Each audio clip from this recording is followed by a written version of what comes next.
Welcome, everybody. My name is Phoebe Morad. I'm Director of Lutherans Restoring Creation. And I am really grateful to have you all here tonight to once again share a resource that I hope will be useful for some of you. I know some of you have already used. If it's not useful for you, we hope that you share it with other people. Who knows what will work. And we're all here just to try to improve our relationship with creation however we can. And with that being said, I'm going to open us up. For one thing, invite you all to say in the chat who you are, where you're zooming in from. If you happen to know the native original earth keepers of the land on which you find yourself today, please do share that information as well, your house of worship, whatever else you feel like adding. You don't have to pay for the chat. So, and while you're doing that, I will share Lutherans Restoring Creation, since we are all over the country. Sometimes we have visitors from across the globe. We have less of a particular place land acknowledgement and more of a knowledge acknowledgement that I will share before I hand it over to Gabrielle. As we live, work, and worship in the land that is now called the United States, Lutherans Restoring Creation recognizes that we do so on land that was stolen from Indigenous peoples. As we are called to restore creation, we are also called to restore right relationship with one another. As we join in this holy vocation of loving our neighbor, we honor all our Indigenous siblings who have been companions of the lands, waters, and beings of Turtle Island since time immemorial. We charge our community to learn about the original and continuous stewards of the land upon which we exist. We lament legacies of violence, cultural genocide, and displacement of Indigenous communities, committing ourselves to hearing and speaking the truth of that history and its ongoing effects. May we gather faithfully in mind, body, and spirit, so that we may mend what has been broken and embody Christ's gospel of abundant life.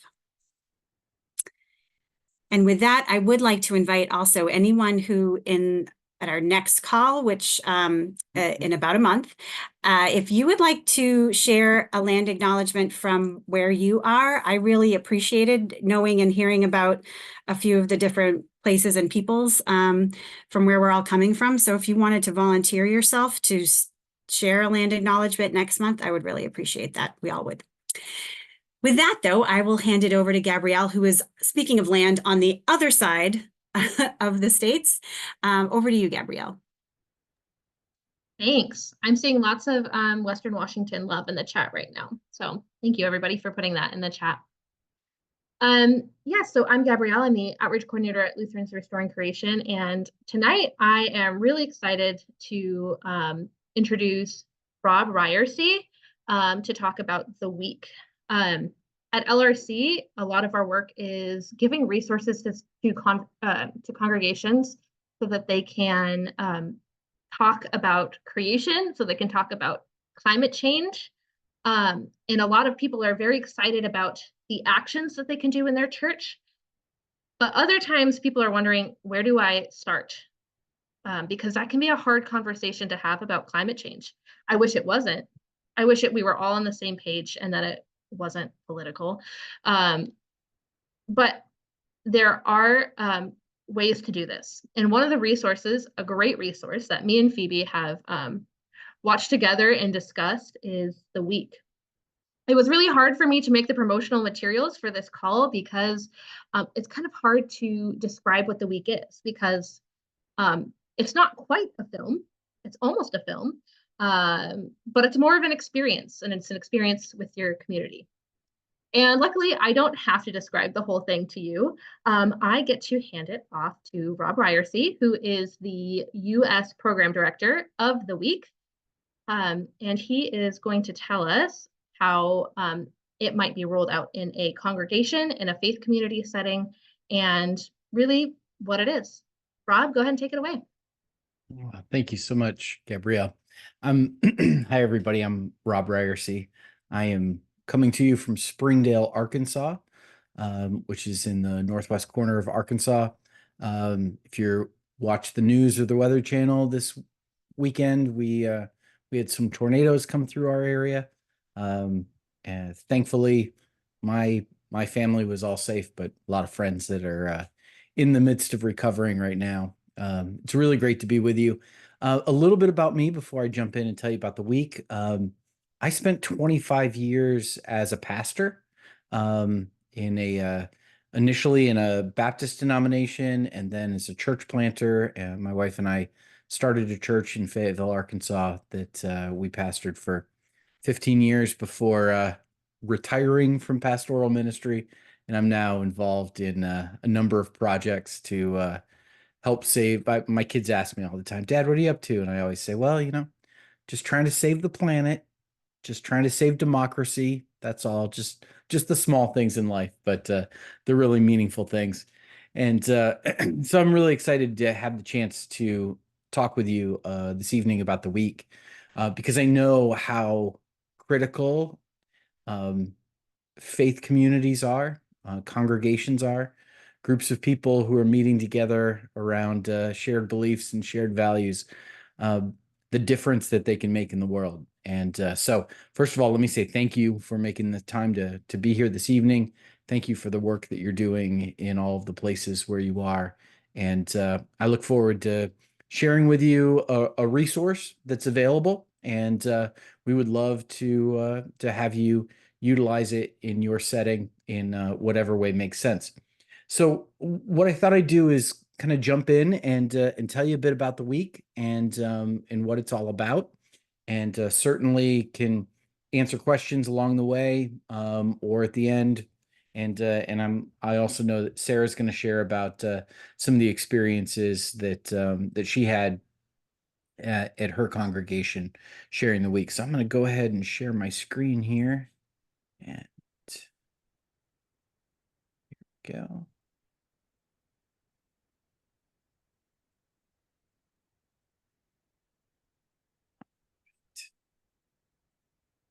Okay, so gonna be talking with you tonight about a program called The Week. And what The Week is, and what we're trying to do, is we are trying to move the broad middle that exists in the United States and in Western Europe, kind of the two areas where we're real focused, trying to move the broad middle towards greater uh, acceptance of the reality of climate change and action related to that. Uh, there's a lot of programs and things that are out there for kind of folks that are at either end of the spectrum when it comes to climate acceptance and activity. There's a lot of programs that exist for activists to encourage them and support them, and that is great and really important stuff. And there's a lot of programs and a lot of stuff that's been put together that's really trying to combat the climate deniers that exist kind of at the other end of the spectrum, and that's really good and important work. At the week, we are thinking about the people.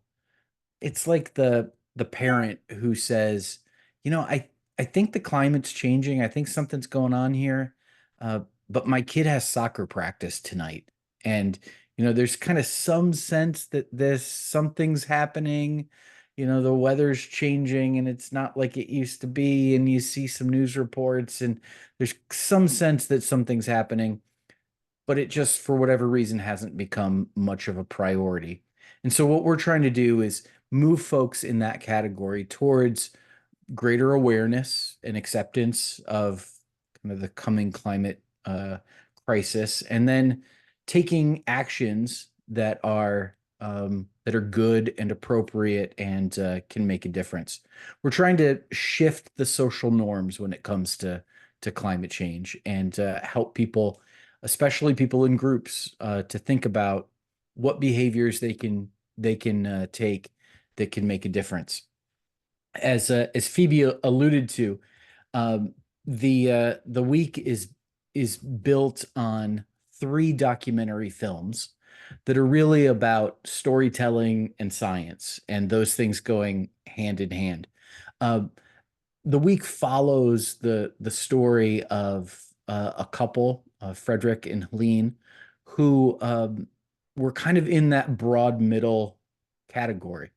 They had some sense that the climate was changing, but it just wasn't something they had really spent a lot of time facing. And then they did. They began to dig in and learn and understand, and it radically altered their lives as a result of that. And so the week tells their story along with the stories of like 9 other people around the world that are engaged in really meaningful climate action, and combines those stories with an understanding of science and what is taking place in a variety of ways, talking about things like biodiversity, talking about agriculture, talking about pollution, talking about food sources and migration of populations, and all sorts of different things that all come together when we begin to dig into this really complex subject. So there's 3 documentary films that are 60 minutes long, and they are coupled with a 30-minute group discussion that really is designed to create a safe space where people can think through these realities, um, process them, and then strategize together about what can be done. Uh, as we think about this, the 3 episodes of the week are really designed to take the viewer on a U-shaped journey. Uh, the first episode, I'll just admit real candidly to you, is tough. It is when you begin to ask the question, what really is the extent of the problem? Where are we at here? It is there's some hard realities, some difficult truths, some as Al Gore once said, some inconvenient truths that need to be faced. And so kind of takes you to the bottom of the U. It takes you down a bit. But thankfully, we don't have to stay there.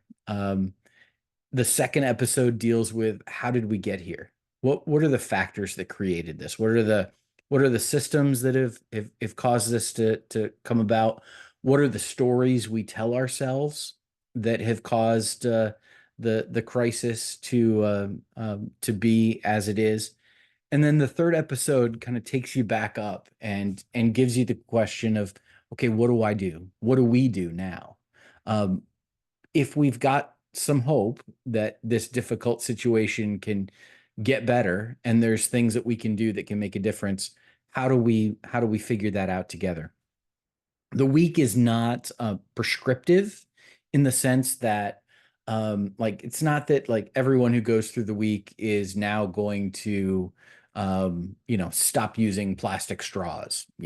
It's not like everybody has to do exactly the same thing. The actions and behaviors and recommendations for activity recognize that we are all at different points in our journeys. We're all in different geographical locations, socioeconomic situations, that all sorts of different things that factor into how we can be involved. And the important thing is that people get engaged in some way and get active. And so the week is really great for existing groups to use because it can be the type of thing that really motivates people to engage in activities that you already have planned. And it can be a great lead in for that. Uh, the real secret of the group of the week is that it's done in groups. And the reason that we encourage uh, groups of people to go through this experience together is twofold. Um, One is because there's things you need to talk about. There's things you need to process, and having some people to bounce things off of. It's just really critical having those conversations afterward. But even more than that, our theory of change is that uh, lasting change happens. The kind of behavioral transformation that we need happens best when it's done in community. That when people have these experiences together in some kind of bonding experience, it tends to stick more than if you're just, binging something in your bedroom on Netflix, late at night by yourself. The real transformational change that we're after happens in groups. One of the things that's really exciting is we do impact surveys after groups have gone through the week, a month after, 3 months after, 6 months after. And what we found is that 86% of people who have gone through the week 6 months after refer to the week as a before and after experience. That it's one of those experiences in life that, like, okay, there was the way I behaved and acted and lived before, and there's life now. It's one of those things that splits time in half for people and really brings about lasting change as a result of that. And so it can have a really profound impact, not just because of the content, but because of the way that groups do this experience together. Hi, my name is Helen. And I'm Frederick. And with a I was going to set that up and it just jumped right into the video. I'll give you a little preview here of the week with Frederick and Helen telling you about it. You all were able to hear that audio when it started, right? Okay, good. Here we go. Here's Frederick and Helen, two really wonderful people. Hi, my name is Helen. And I'm Frederick. And with a group of friends, we've created this thing called The Week to really look into what's happening when it comes to the climate and the environment. Hey everybody, welcome to The Week. Bonjour à tous, bienvenue dans The Week. Hi, and welcome to The Week. Good morning, good afternoon, good evening. Glad you're here. My name is Frank Johnson. My name's Ashley McClure. John and Holly Arbuckle at Singing Pastors Farm. My name is Yancey, and I'm really glad that you're here. So in practice, we invite you to meet 3 times over the course of a week, hence the name The Week, with a group of friends, your family, or colleagues. Each time we'll share a 1-hour documentary film with you and then suggest a conversation you can have in your group for 30 or 45 minutes to explore together what you could make of this all. It's a journey shaped kind of like a U. Episode 1 is the hard one where we go down the U and we will dare to look at the reality of what's coming. It's hard, but it can also be a relief, right? We no longer need to try and tune out the bad news. With episode 2, we'll go a level deeper to understand how did we get here and is there a way out? With episode 3, we move up the U again, and it's all about us, you, me, and what we can do, very concretely, and how rolling up our sleeves can actually bring us lots of joy and meaning. At first, we shared this on video calls with some friends during the pandemic. Hi, I'm Milan. And they found it so powerful and important that they kept sharing the recordings with their own friends and colleagues.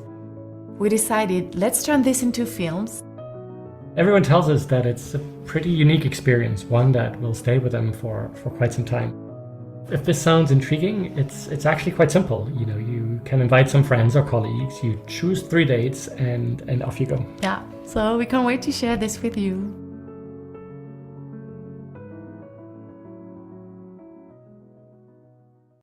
All right. Fred and Helene are just really wonderful, amazing human beings. So the week can be used in a variety of ways. It can be used for recruitment and to raise awareness. If in a congregation, if you've got an environmental group and you want to get more folks involved, this is a great on-ramp to introduce people to why they need to care about these things. It's used to strengthen engagement and to keep people involved and to help people feel like, okay, we're a part of something that's doing something important. It's great for team building and group cohesion.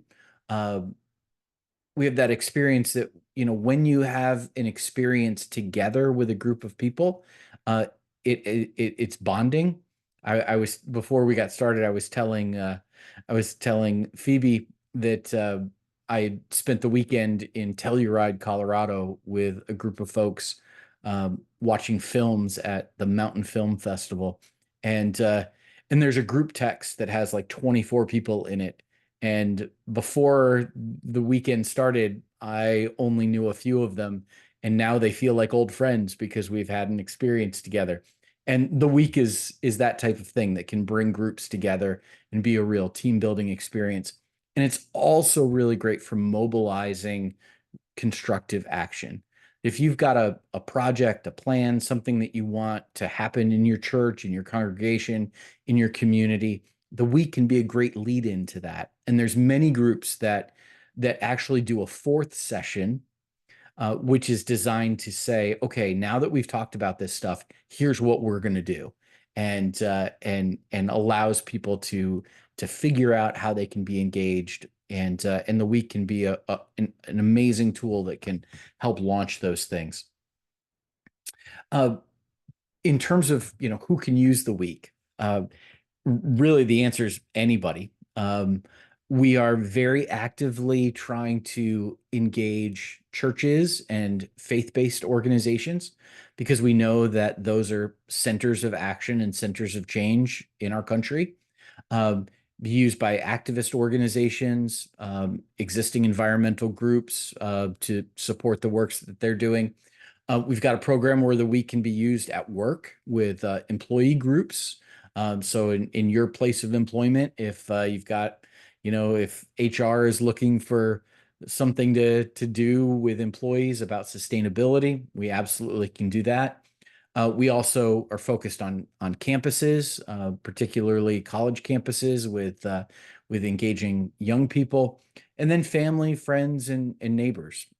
When you go on and organize a session for the week, it'll ask you, are you doing this at Faith, which is our church or faith organization? Is it at work, which is employee groups? Is it at campus, which is young people? Or is it at home, which is kind of that catch-all for family, friends, neighbors, community groups? The week can be done in person or online. It was kind of, as Helene mentioned, it was kind of born out of the pandemic time when we all learned how to use Zoom, and so it integrates very well in either way, being done online or in person. There's no facilitator training. You don't have to be an expert at all. The discussion questions that come about after the films, we provide those for you, that you can facilitate that if you want, or Fred and Helene can facilitate those as well, by prompting the discussion through the videos. So it's a real kind of turnkey, plug and play, ready to go. All you need really is internet access and the opportunity to connect online and to be able to watch the films.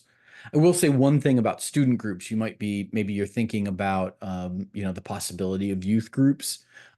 These are heavy subjects, and we face kind of real clearly the reality that lays ahead of us.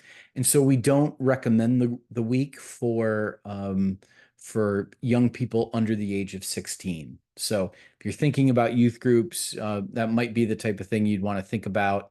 Check it out first and see what's appropriate, but we recommend it for ages 16 and up. Maybe you're wondering, okay, this sounds great. How much does it cost?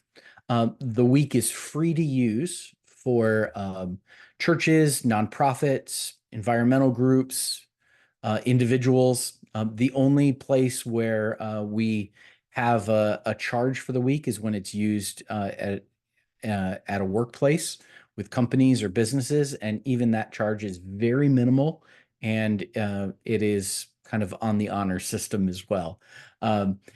You can make a donation at the end if you desire, but it's not required. And the week we're a nonprofit project. We're funded by Cisco Foundation and Climate Defense Fund and others who believe in what we're doing. So this is simply a resource that we're offering because it is absolutely critical that we move the broad middle towards greater acceptance of climate realities and action. To go to the week and to learn more about it or to organize a session, you simply go to the website. It's theweek.oo, And like you, maybe had never heard of that type of URL before, like .com, .org, .edu. These are all ones that we know. .ooo is a new one, but we were able to get the week.ooo, so it's a little bit memorable because it's different. You go to the website and you can learn more about it. You click up here at the top where it says organize a session, and you enter your information, and you can enter. There's two options for inviting people. You can enter their email addresses there, and we can send them invitations, or you can invite them offline in any other way that you might want to. It's real simple to use.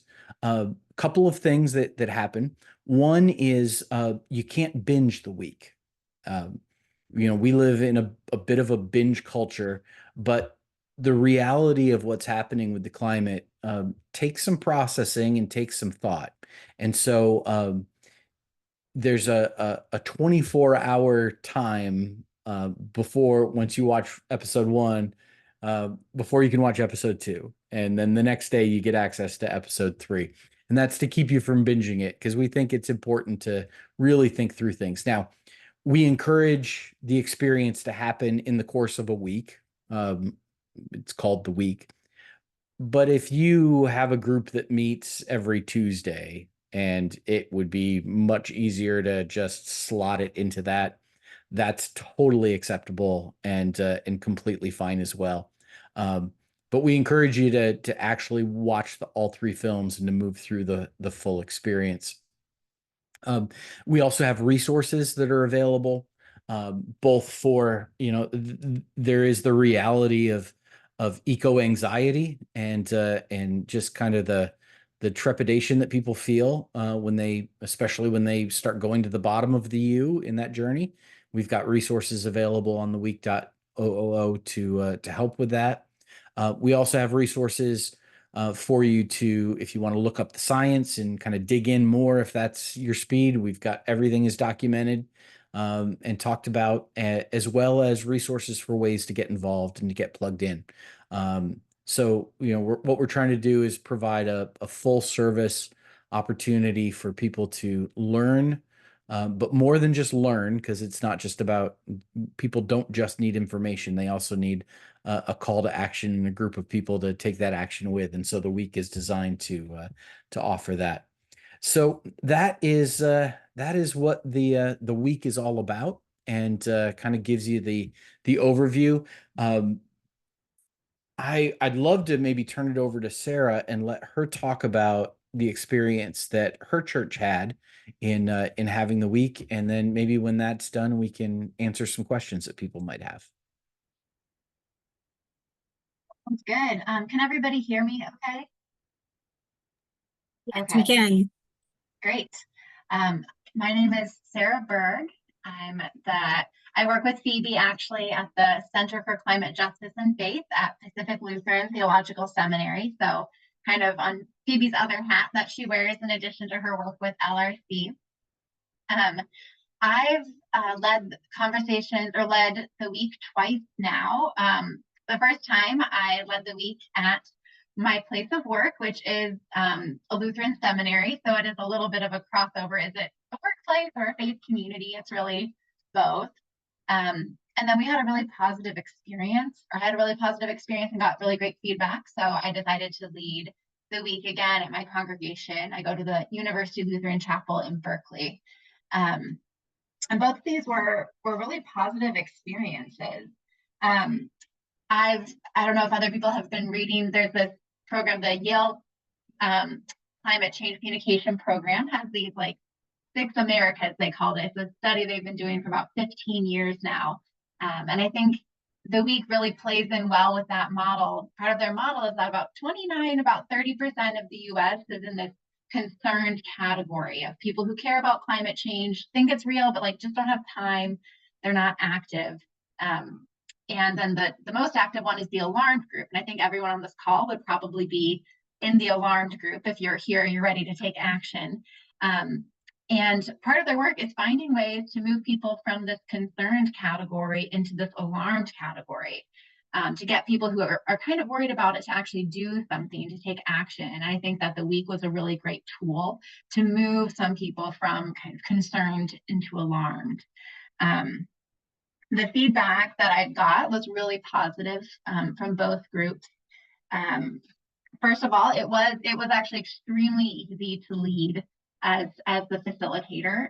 They even queue up the questions for you and help you establish some baseline for how the conversation will go. So you really just press a button and Helen and Frederick come back on and share, like, these are some baselines for how we're going to have this conversation. These are the questions. And so it's the easiest thing I've ever done in terms of the facilitator. I really just had to press play. And I think we had some really good conversations. Actually, we had some really powerful conversations out of both groups. The first episode is really hard.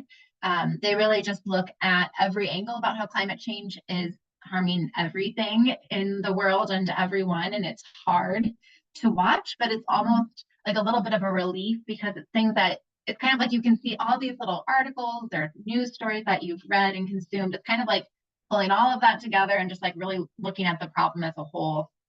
So it's almost kind of a cathartic experience to really just feel like you have a handle on all the ways that climate change is hurting us. And at the end of the experience together, I found both groups, people felt really at the end of the U after the third video that kind of provides a lot of options for the solutions to climate change, but also how these solutions can help people in other ways too. Like it can create jobs, it can address other issues. It is very hopeful. And at the end of that, people were really inspired and ready to take action. So I would recommend having like that last session, kind of including a time to brainstorm ideas. My congregation brainstormed a lot of ideas for what we could do. And we're moving forward with this idea of becoming a climate resiliency hub. So like, how could we serve? We run a community meal, so a meal for people who struggle with food insecurity in our neighborhood. And like, how can we kind of provide clean and cool air for people in our community during wildfires? So it really did inspire some action and was a really positive experience overall. Or just a very positive experience, period, I would say. I don't have to say overall. It was a really good experience. And I thought it was very different than other films that I've watched. It wasn't just a dump of information, but it was some ideas for how to move into action. And I appreciated that it didn't feel like it had an agenda. It didn't feel like they were pushing one solution with the magic thing that's going to save us all. I think it was very realistic and very thoughtful, and kind of took the seriousness of the problem seriously. So I really enjoyed it. And funny enough, in the movie, I kept thinking, I think that's this park near my house, like where some of it was filmed for Ashley's stuff. And then I was at the park with my kids and I actually ran into Ashley. And it's like, were you in that film The Week? So that was a funny small world moment. But yeah, I thought it was really powerful, and I'd recommend it if anyone's looking for something to engage their congregation. Wow. Thank you, Sarah. Really appreciate that. Couple of questions that were asked in the chat. So the URL is theweek.ooo, the letter O, not 0. So it's theweek.ooo, and Gabrielle put a link in the chat if you want to check it out. Question that Janice asked about how much God talk there is in the 3 episodes. Excellent question. There's not any. The week is designed to be used in a wide variety of contexts, and so it's great for people of faith that can think in terms of God and creation and stewardship of the of creation. And it's great in contexts for people that's not their perspective either. And so it's designed to really be used in that broad middle. Now, that being said, if you want to, some of the questions that are put together that can be used with the week can be asked in, in ways that are appropriate for the different contexts. And so there is a set of kind of faith-based discussion questions, but you can use those or not. What I found with people of faith is that just the regular discussion questions that that Fred and Helene facilitate are more than appropriate and can be used really effectively. So hopefully that answers your question. Somebody did ask about, and it kind of bears repeating because it is called the week, and we encourage groups to have this experience in a week. That being said, there is no week police that will come, knocking on your door if you spread it out over 3 weeks. That's totally acceptable and not a problem at all.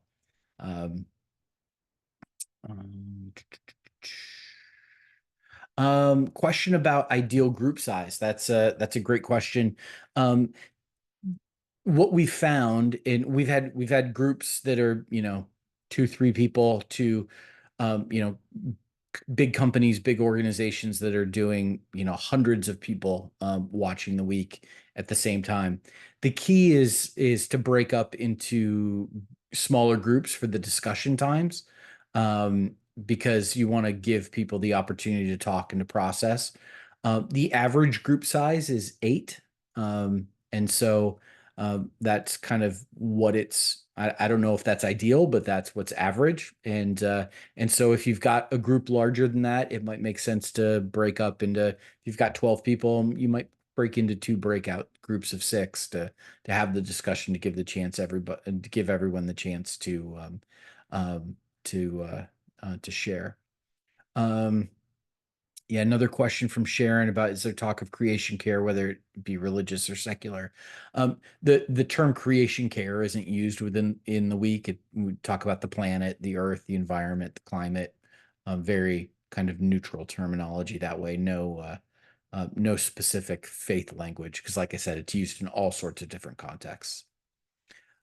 Really, the best thing to do is to maybe get a small group of friends or leaders at your church and have the experience together, and then roll it out to a wider congregation.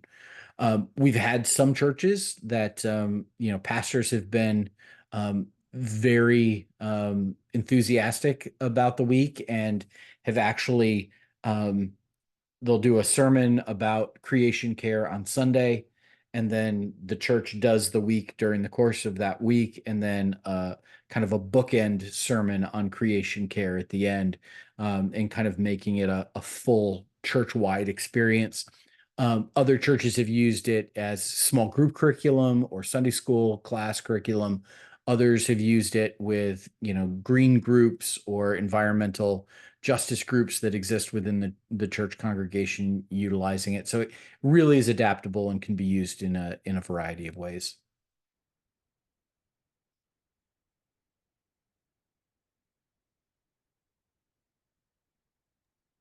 Happy to answer any other questions that folks might have. Rob, a little bit, some of the questions here too about whether or not you can have it kind of squished into a weekend retreat, or again, I think we all have a hard time getting people together.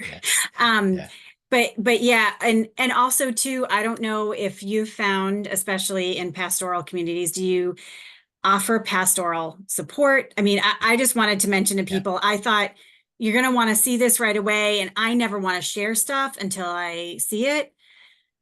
Please sit down at least with a loved one, someone other than your dog, because I tried to process it with my dog and she was of no help. It is, and that is why I think I needed to be shocked, because I do deal with this stuff all the time and turn it into work for myself. And that hour watching that, I needed to cry. And I would highly suggest you do that, knowing that you might, and hopefully being able to process it with someone else, even if you're just previewing it. Yes. Yeah, absolutely. So to answer those 2 questions, yes, used over a weekend retreat, totally works well for that. And then in terms of kind of pastoral care, we do have resources on the website. It's not pastoral care strictly, but for those that are feeling a lot of anxiety and a lot of existential dread when thinking about the climate crisis, yeah, we do have resources that are available on the website to help with that and give people somebody to talk to if they need to. Thor, you've got a question? Actually, just an offer. I have a background in geology through the University of Colorado. I work with the University of Nebraska Drought Monitor, the University of Maine, and the University of Miami now on the heating up of the Atlantic Ocean. Would you like a semi-professional review of your material? Absolutely.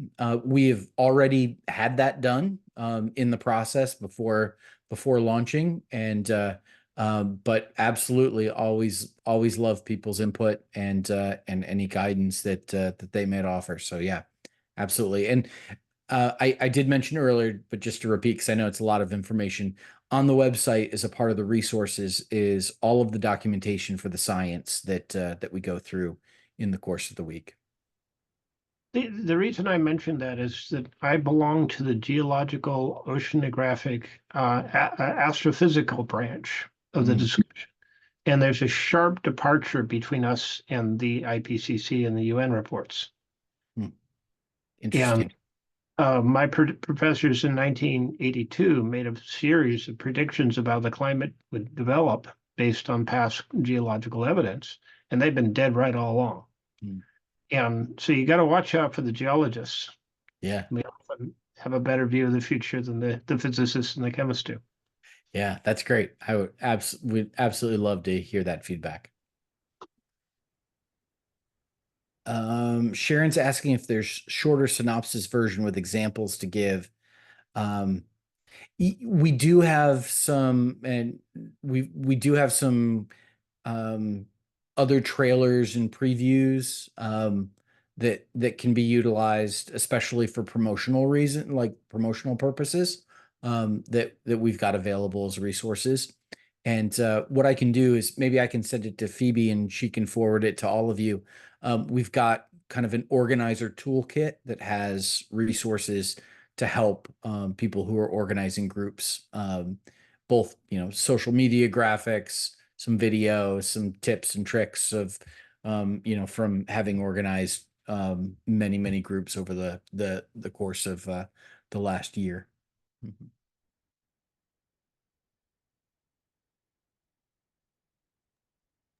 Thank you. In fact, oh, sorry, Gabrielle unmuted too at the same time. But speaking of that, like especially how this might layer with what we do as Lutherans Restoring Creation, especially that call to action that sometimes I think we all have a hard time. We keep getting the same people at stuff again, because we're all, as Sarah was mentioning, we're all kind of part of the alarm group already. We need to widen the circle. I think this is incredibly helpful to have as perhaps one of the first calls to action. In fact, I'm trying to do it with a couple of community groups in my area that surround my church that are secular. It's a nice way to invite people that happens to have something going on at my church, because we're a good venue, but you don't have to be thinking about it in a religious way. But it would also be a great step to open to the community and open to the larger circle at my church. So I am hopeful, and we'll get back to you. But I also wanted to mention that as a next step, I mean, I do really appreciate how it's not prescriptive, and yet sometimes people need a pathway forward. And in Lutherans Restoring Creation, we do have a path that Gabrielle has been working really hard to help people usher them through their own path with the Lutherans Restoring Creation material. So I'll hand that over to you, Gabrielle. Yeah, if you've heard from me in an email or a call, chances are I have brought up Actions Speak Loudly. So it is our sort of action plan from the LRC side. And oftentimes we use it to capture what's being done out in churches right now, but it can also be a really great place to start. If you get done with the week and you have this energy to create a plan, to do something actionable, this is a great place. This is a great tool to utilize within that context. This is our main webpage, but if you go to the first button, which is our first step, it'll bring you to a form. And what it has is sort of 5 elements of church life. So right here we have worship. And you can pick 1 or 2 or whatever you feel inspired to, but start actionable, start reasonable, of something you could do within worship that would help with in our own community with climate change. So whether that be we're going to celebrate the season of creation, or we're going to start considering our local forest and trees and rivers as prayer, objects of our prayer, as our neighbors, as our kin.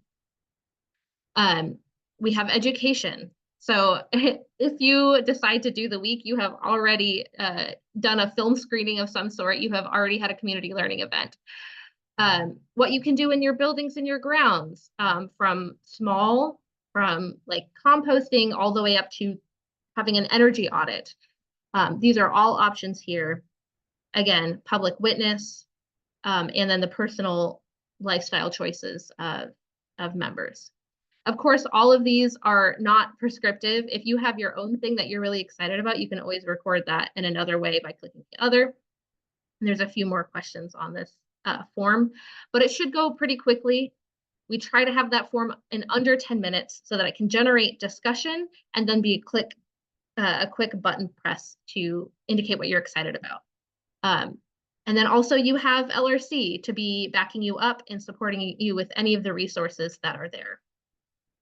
So if you are looking for a one-stop easy way to get that conversation started about specific steps, I would recommend Action Speak Loudly.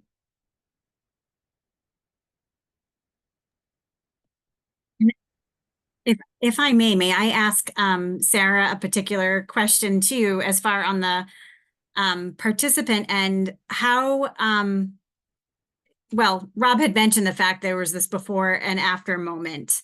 Does it inspire more action in particular, or does it just make you worry more?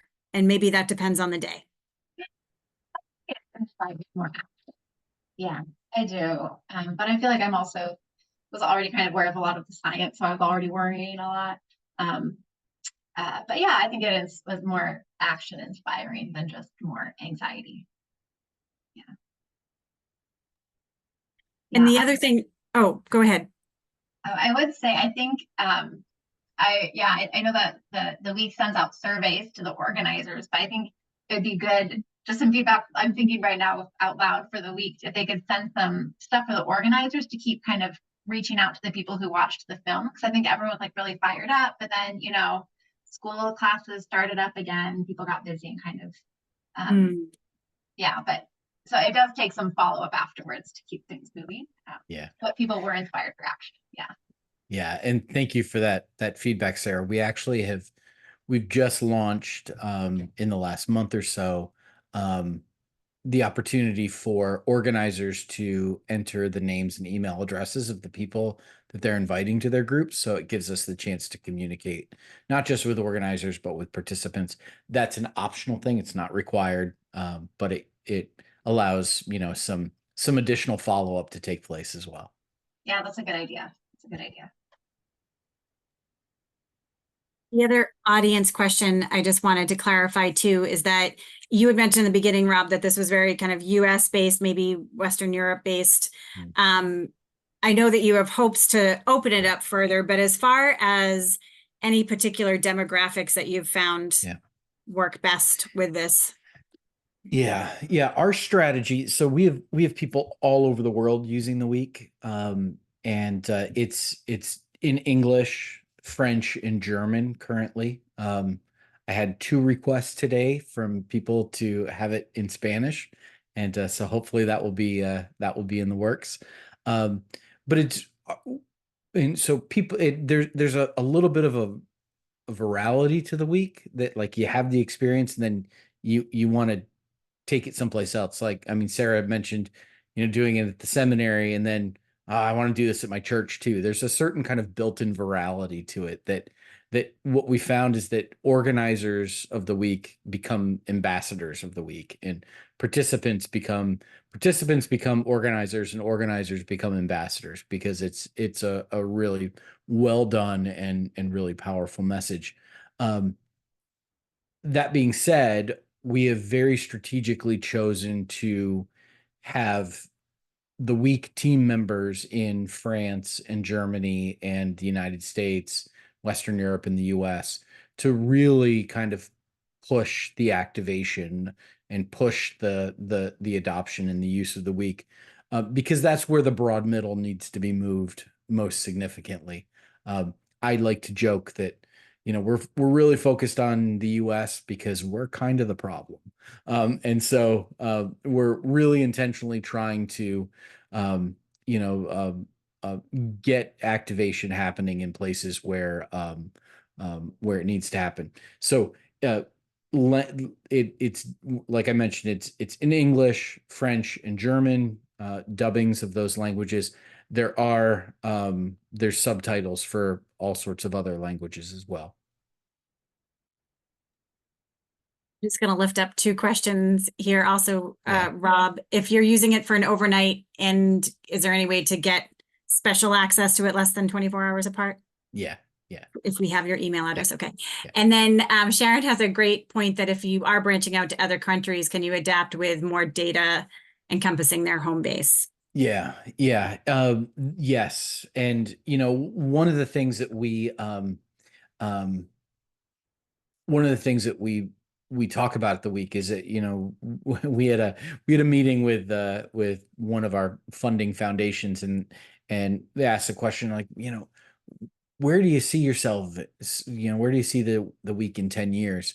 And our hope is that the week doesn't exist in 10 years, because it's not needed any longer. And so, our hope is to really kind of, move the broad middle towards greater awareness and acceptance and action, and hopefully work ourselves out of a job.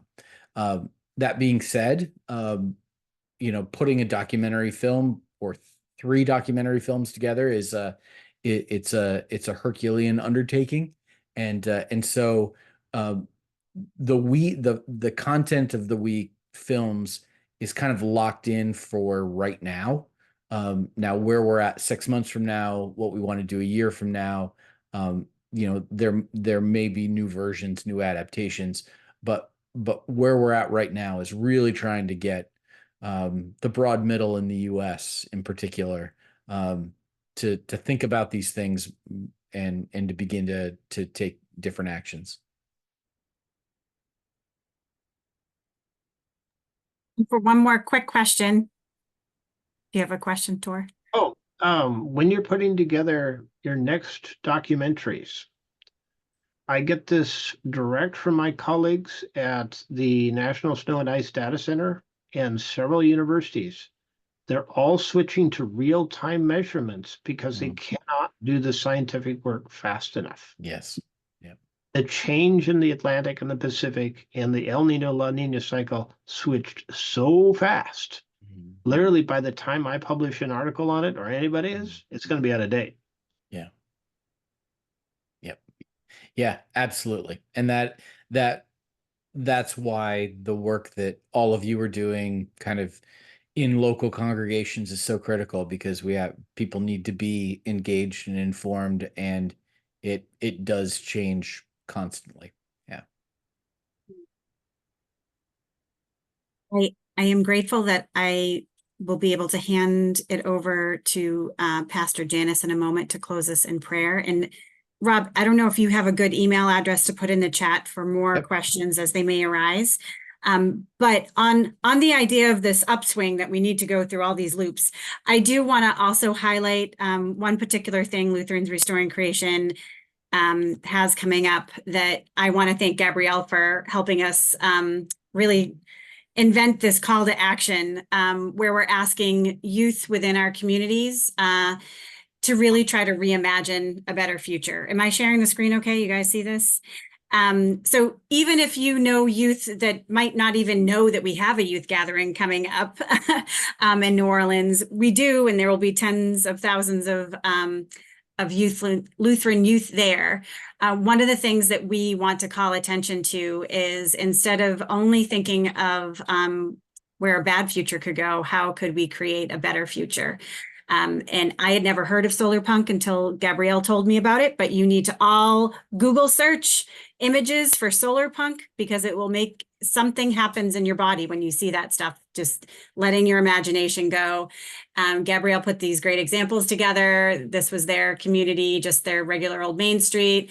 And then they turned it into what it could be reimagined into for an entire community to have access to. Anyways, I'll put this in the chat, but if you know of young people in your life, you know, like I said, especially if they're not able to go to youth gathering, that's even better. Somehow or another, they'll get their art there. We are looking for submissions by June 30th, right? June 30th. But even if you're not a youth and want to do it, please do. We've had lots of people just play with this because it feels good, and it does something in your brain that we all need to do more of, that humans are uniquely adapt to imagining things. So let's make that happen as well. With that, I want to thank Rob and Sarah so much. Thank you. Thank you so much for sharing your experiences, your research, and resources. And with that, I'm going to hand it over to Pastor Janice.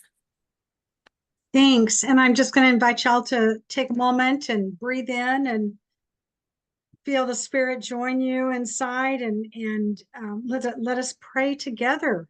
God of community, we thank you for, again, having this moment together where we recognize there are others who see the warnings and want to move this world in that direction of finding better ways to live and healthier climate, and all the different ways that it will impact favorably upon all of creation. We know the earth groans. We know people are hurt. We know that life can be in jeopardy because of all the terrible things that we do to it. But Lord, we know above all that you give us minds and hearts and passions to work together. And so we're grateful tonight to learn about this new resource, the week, but the empowering effect that it can have. And people who get weary doing this work need to be lifted up and find that passion sometimes to work again with renewed energy. So I just ask that you blow your spirit wind through us and find ways that we might use this resource to not only capture people in our faith communities, but also those who live nearby, who also love your creation. And so, Lord, we just ask that you, again, bind your people together, make us strong, and help us as we lead forward ways into a better future. Thank you. And we pray in the name of Jesus, the one who helps speak all this into being. And we say, amen. Amen. Oh, I went over. Sorry. No, you perfect timing. Thank you so much. Good to see you all. Thank you, everybody. Thanks so much.